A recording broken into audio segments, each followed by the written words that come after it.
دوستانو سلام پر تاسو وخت مو نیکمرغه. تیر راپور کې مو د نړۍ ټول مساحت وچه اوبه او بیا مو د لویو وچو معلومات ترلاسه کړل.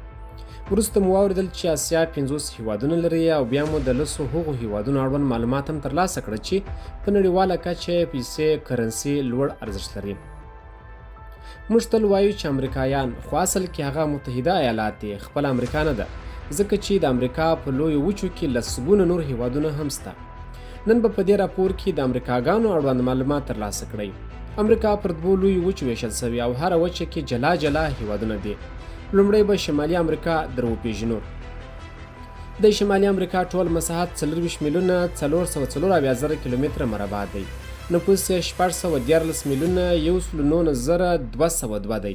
په شمالي امریکا کې ټول دا 23 هیوادونه دي: ترینیداد یا هم ټوباګو، گرناډا، سانت وینسنت، باربادوس، سانت لیوکا، ډومینیکا، سانت کیټس یا هم نیویس، انتیګا یا هم باربودا، ډومینیکا جمهوریت، هایټي، جمایکا، نیکاراګوا یا پاناما، کوسټاریکا، نیکاراګوا، سلواډور، هندوراس، ګواتمالا، بلیز، کیوبا، باهاما، مکسیکو، متحده ایالات او کاناډا.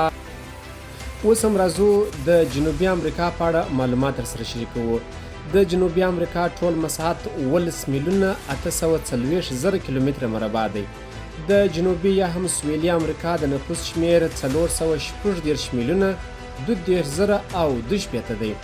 د سویلي امریکا ټول 12 هیوادونه په دې ډول دي: ارجنټاین، چیلي، یوروګوای، پاراګوای، بولیویا، پیرو، اکوادور، برازیل، ګیانا، سورینام، وینزویلا او کولمبیا.